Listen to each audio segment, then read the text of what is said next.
Student exercise 2A दा first सम देखो if GCD of AB is equal to 1 and C divides A then GCD of CB is equal to 1 सो की आ कि जेकर AB ਦੀ GCD 1 है and C A ਨੂੰ divide करता है then ਅਸੀਂ शो करना है कि GCD of CB is equal to 1 so solution देखो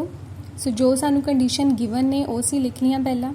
दैन देखो असी शो करना है कि GCD ऑफ CB 1 ਦੇ इक्वल आवे सो असी लैट कर लाँगे कि let GCD of CB is equal to D और लास्ट ते शो कर देंगे कि D की वैल्यू कि इक्वल आ 1 ਦੇ इक्वल हुण देखो जेकर CB की GCD D आ then that means D divide C and D divides B so D C नू भी डिवाइड करेगा एंड B नू भी डिवाइड करेगा सो D divide C and D divides B हुण देखो D जो आ C नू डिवाइड करता है बट सानू कंडीशन गिवन आ कि C also divides A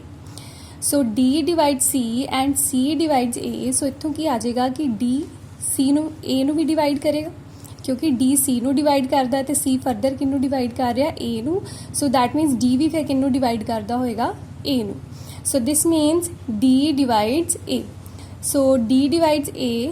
and D divides B so that means D divides GCD of A comma B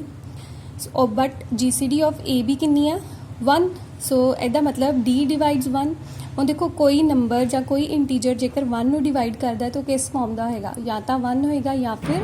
-1 होएगा so this means D is equal to +-1 but GCD की आ हमेशा greater than equals to 1 होंदी है सो ਇਹਦਾ मतलब कि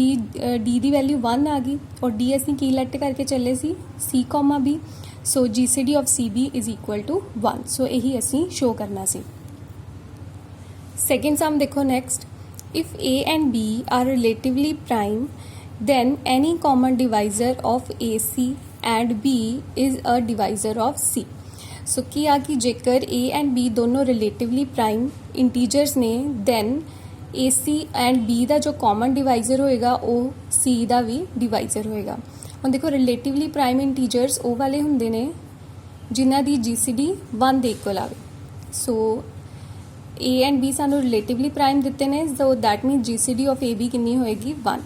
सो देखो solution since A and B are relatively primes so therefore GCD of AB is equal to 1 हुण देखो since GCD of AB is 1 this means there exist integers x and y such that AX plus BY is equal to 1 so आ असीं result पढ़िया है कि जेकर AB दी GCD D आ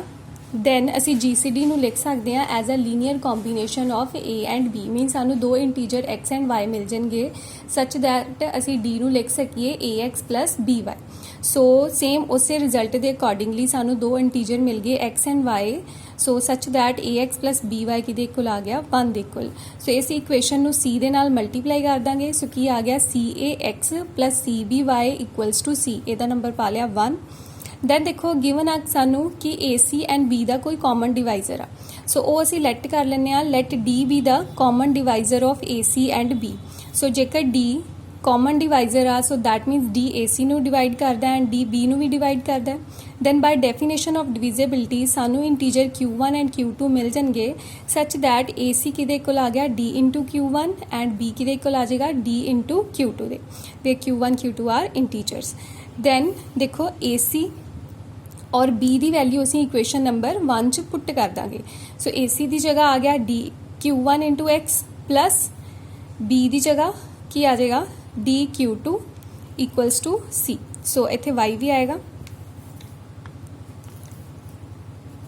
सो then देखो नेक्स्ट D कॉमन आ गया सो आ चीज़ आ गई हुण देखो आ सारे इंटीजर ने सो मल्टीप्लिकेशन करोगे एडिशन करोगे तो भी आंसर इंटीजर ही रहेगा सो इनू एक K मान लिया सो की आ गया D into K equals to C then by definition of divisibility D किनू डिवाइड कर रहा है C नू डिवाइड कर रहा है सो यही असी शो करना सी कि जेकर कोई divisor D AC and B नू डिवाइड करता है दैन वही डिवाइजर C नू भी डिवाइड करता है so therefore common divisor of AC and B is also a divisor of C यही असी प्रूव करना सी सिक्स्थ सम देखो next if GCD of AB is 1 then show that GCD of A B plus KA is equal to 1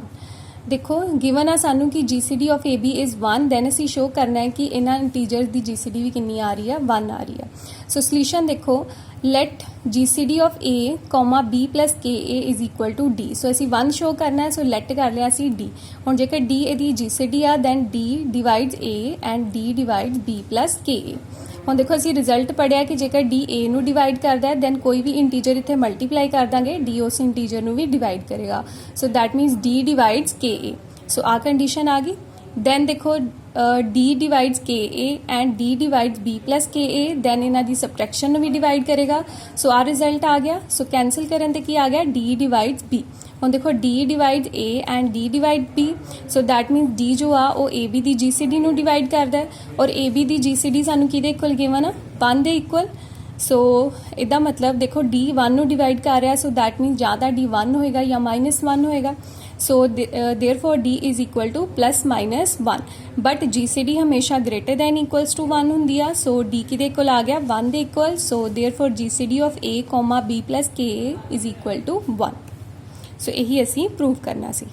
8th sum देखो next, if GCD of A, 4 is 2 and GCD of B, 4 is 2,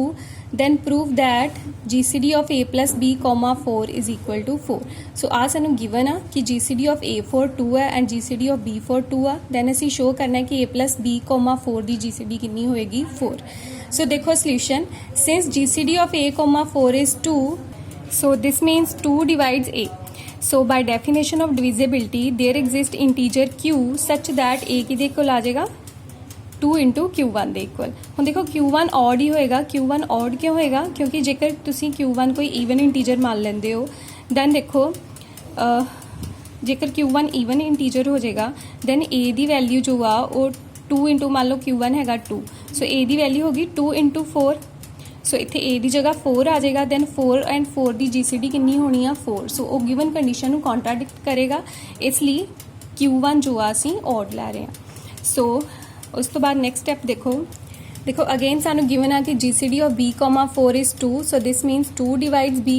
so by definition of divisibility again there exist integer Q2, odd integer Q2 such that B किहदे equal आ जाएगा, 2 into Q2 दे equal.